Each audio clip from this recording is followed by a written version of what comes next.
Good afternoon students. हमारा आज का टॉपिक है म्यूटेशन। ठीक है, तो म्यूटेशन जो है ये शब्द सबसे पहले दिया था आपका ह्यूगो डिवेरिस ने। ये जब इवनिंग प्राइमरोज पर प्रजनन संबंधी काम कर रहे थे। इवनिंग प्राइमरोज का नाम है ओइनोथेरा लमार्कियाना। ठीक है, तो ये ओइनोथेरा लमार्कियाना में इन्होंने इसमें बहुत लक्षण वाले पौधे देखे, अलग अलग लक्षण वाले पौधे देखे, और तब इन्होंने ये जो अलग अलग पौधे देखे इन्हें म्यूटेंट कहा। ठीक है, और बताया कि ये म्यूटेशन के कारण बने हैं। म्यूटेशन यानी उत्परिवर्तन। तो उत्परिवर्तन क्या होता है? उत्परिवर्तन का मतलब होता है जीवों की जीन या क्रोमोसोम संख्या, क्रोमोसोम संरचना या संख्या में अचानक होने वाला परिवर्तन। अगर गुणसूत्रों की संरचना में परिवर्तन हो रहा है या उनकी संख्या में परिवर्तन हो रहा है और ये परिवर्तन वंशागत हो रहा है, एक पीढ़ी से दूसरी पीढ़ी में जा रहा है, तो हम इसे उत्परिवर्तन कह देते हैं। ठीक है, म्यूटेशन कोशिका के आनुवंशिक संदेश में बदलाव करते हैं। दूसरा क्या है?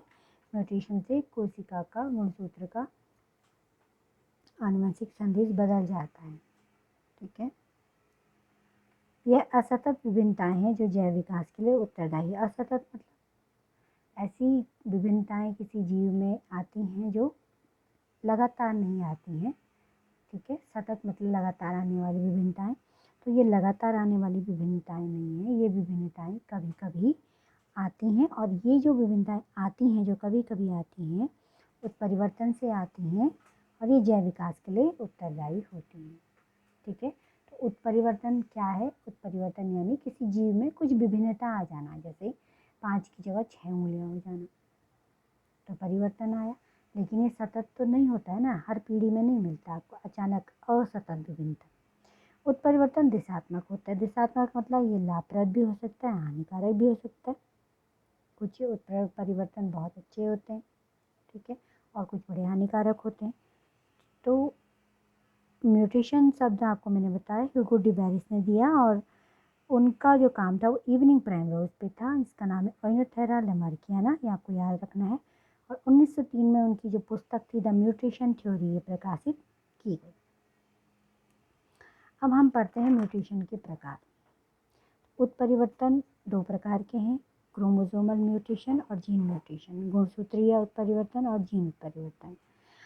गुणसूत्रीय उत्परिवर्तन क्या है? देखिए, गुणसूत्र क्या होते हैं आप जानते हैं।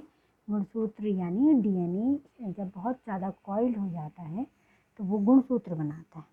ठीक है, तो गुणसूत्र के आकार में बदलाव सबसे पहले है। ठीक है, क्रोमोसोमल म्यूटेशन का पहला भाग है गुणसूत्र के आकार में बदलाव।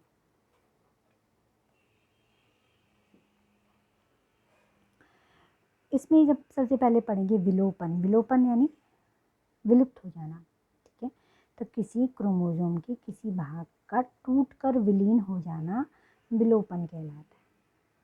ठीक है, अगर ये क्रोमोसोम के सिरों पर होता है, सपोज ये क्रोमोसोम है,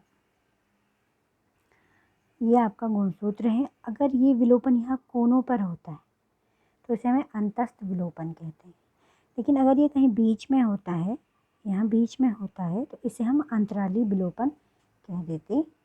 ठीक है, अब मैंने इसमें ये समजात गुणसूत्र बनाए हैं 2।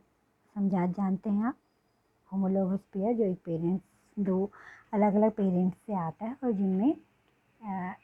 जिनमें जो है जो जीन होते हैं वो किसी एक ही लक्षण के लिए होते हैं, उन्हें समजात हम गुणसूत्र कह देते हैं। जैसे माता से आया हुआ गुणसूत्र और पिता से आया हुआ गुणसूत्र। ठीक है, तो जिन गुणसूत्रों में एक जैसे लक्षण होंगे वो एक साथ आ जाते हैं, उन्हें हम समजात कह देते हैं, यानी उनमें एक जैसे जीन है। ठीक है, अब माता के और पिता के अगर दोनों के प्रभावी जीन है, या हो सकता है माता के गुणसूत्र में प्रभावी जीन है, पिता के जीन में पिता के गुणसूत्र से में अप्रभावी जीन है, तो ये तो अलग डिस्कस करने का टॉपिक है, लेकिन मैं आपको बता रही हूँ समजात क्या होता है। ठीक है, तो अगर ये जो विलोपन होता है ये कभी कभी एक ही गुणसूत्र पे होता है। देखिए, मैंने ये सेंट्रोमियर है। ठीक है, गुणसूत्र के वो भाग जहाँ पे 2 क्रोमेटिड आपस में जुड़े होते हैं उन्हें सेंट्रोमियर हम कहते हैं। तो अगर एक ये जो विलोपन है ये गुणसूत्र पर भी हो सकता है, या दोनों पर भी हो सकता है, या दोनों पर भी हो सकता है। ठीक है, इससे कौन सी एक बीमारी बड़ी इंपॉर्टेंट आपकी कोर्स में दी है, क्राई डू चैट सिंड्रोम। इसमें जो छोटा बच्चा होता है वो जब रोता है तो बिल्ली की तरह इसमें आवाज़ आती है, इसीलिए इसे क्राई डू चैट सिंड्रोम कहते हैं। ठीक है, इस बीमारी में क्या होता है, जैसे ये 5वां गुणसूत्र है, इसकी 5वें गुणसूत्र का ये सेंट्रोमियर है। अब आप देख रहे हो इस गुणसूत्र की दोनों सेंट्रोमियर की कि एक और छोटी भुजा है और एक और बड़ी भुजा है। ठीक है, तो छोटी भुजा को हम पी आर्म कहते हैं, लंबी भुजा को हम क्यू आर्म कहते हैं।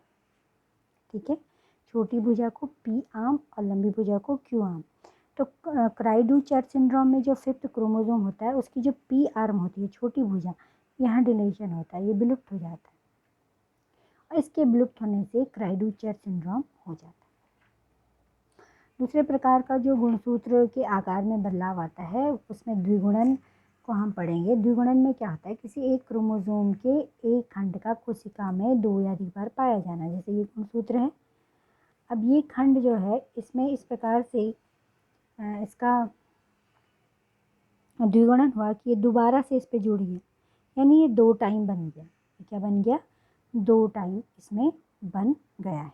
ठीक है, तो इसके कारण जो है ड्रोसोफिला में बार आई देखी गई है, बार आई इन ड्रोसोफिला, ये इसका एग्जाम्पल है। ठीक है, इसका एग्जाम्पल है किसका, द्विगुणन का। नेक्स्ट है स्थानांतरण। स्थानांतरण, ट्रांसलोकेशन, ये सब गुणसूत्र में बताया जा रहा है आपको, अभी जीन की हम बात नहीं कर रहे हैं।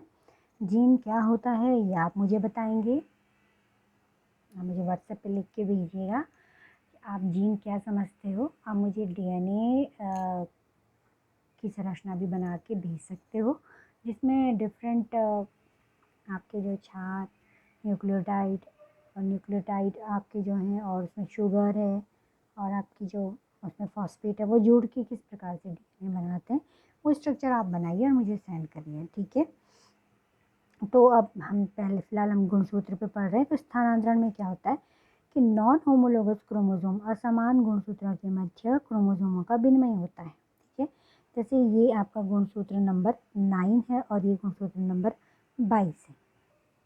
ठीक है, ये आपका क्रोमोसोम 22। ठीक है, तो इसमें क्या एक बड़ी घटना होती है जिसके कारण बहुत सीवियर हमें डिजीज़ हो जाती है, जिसका नाम है क्रोनिक माइलोजिनस ल्यूकीमिया, ब्लड कैंसर जिसको कहते हैं। क्या होता है इसमें, क्रोमोसोम 9 का ये जो पोर्शन है ABL1 जीन हम जिसको कहते हैं, ये यहाँ से हट जाता है और क्रोमोसोम 22 पर जुड़ जाता है, उसके BCR जीन को रिप्लेस कर देता है। देखिए मैंने ग्रीन से बनाया है, ब्लैक से बनाया है, रिप्लेस हो गए हैं। तो ABL फर्स्ट यहाँ आ गया है और इसका BCR यहाँ चला गया है। तो ये ABL फर्स्ट यहाँ पर आने से इसके जीन सीक्वेंस में बदलाव आ जाता है और ये टायरोसिनेज एंजाइम बनाता है। टायरोसिनेज बनाता है, ये एंजाइम है और ये एक एंजाइम होता है जो कोशिका विभाजन को प्रेरित करता है, और जब कोशिका विभाजन लगातार होता है तो उससे ब्लड में कैंसर हो जाता है। तो आपको ये एग्जाम्पल याद रखने हैं। तो ट्रांसलोकेशन, म्यूटेशन जो है इसमें गुणसूत्र का विनिमय हो गया असंजात गुणसूत्रों के बीच में। ठीक है, नेक्स्ट है इन्वर्जन प्रतिलोमन। तो प्रतिलोमन में गुणसूत्र के किसी खंड का अपने अक्ष पर एक 180 घूम जाना, या फिर घूम जाने के बाद फिर वो जुड़ जाता है, यानी वो 180 अंश घूम जाता है। तो ये 2 प्रकार से भी हम इसे मानते हैं, पैरासेंट्रिक यानी ये सेंट्रोमियर भी अगर इन्वॉल्व है नहीं है तो इसको हम पैरासेंट्रिक कहते हैं, लेकिन अगर सेंट्रोमियर भी इन्वॉल्व है तो इसको हम पेरीसेंट्रिक कहते हैं। देखिए जैसे A प्लस ये centromere, B plus C plus D plus E plus F plus, तो यहाँ पर इतना पोर्शन इसका C और ये पूरा घूम गया, 180 घूम गया। ठीक है, 180 घूमने से E प्लस यहाँ चले गया और C प्लस यहाँ गया। ठीक है, तो लेकिन सेंट्रोमियर अपनी जगह पे है, इसको पैरासेंट्रिक इन्वर्जन हम कहेंगे। यहाँ पर आप देखिए, यहाँ पे सेंट्रोमियर भी घूम रहा है। देखिए ये PQRSTUV था, ये घूमा 180 घूमा, तो Q नीचे आ गया, S ऊपर चले गया SQ, और साथ में जो है आपका, हाँ इसमें जो है आपका सेंट्रोमियर भी क्या होता है, इसमें इसका भी इन्वर्जन होता है, ये भी घूम जाता है। तो ये 2 प्रकार से हम इसको मानते हैं, ठीक है। हाँ, इसमें मैंने थोड़ा एक सुधार किया है। देखिए, जब ये घूमा था तो अब देखिए सेंट्रोमियर एस के पास है, ये जब घूमेगा तो एस ऊपर जाएगा, ठीक है। एस के बगल में क्या है, सेंट्रोमियर है, सेंट्रोमियर भी यहाँ घूम के आ गया और क्यू और आर नीचे आ गया, क्यू और आर नीचे आ गया, ठीक है। तो ये इसमें क्या हो गया, पहले सेंट्रोमियर के ऊपर 3 जीन थे, अब सेंट्रोमियर के ऊपर 2 जीन है, पी प्लस और एस प्लस। ये एस घूम के आ गया और इसकी इस ओर जो है जीन की संख्या बढ़ गई, ठीक है। इधर आपका आर प्लस क्यू प्लस इधर की ओर आ जाएगी। तो यहाँ पे सेंट्रोमियर की पोजीशन भी घूम गई है। सेंट्रोमियर जो बिल्कुल बीच में था वो अब कॉर्नर पे आ गया है, ठीक है। तो इसे हम पेरीसेंट्रिक कहते हैं।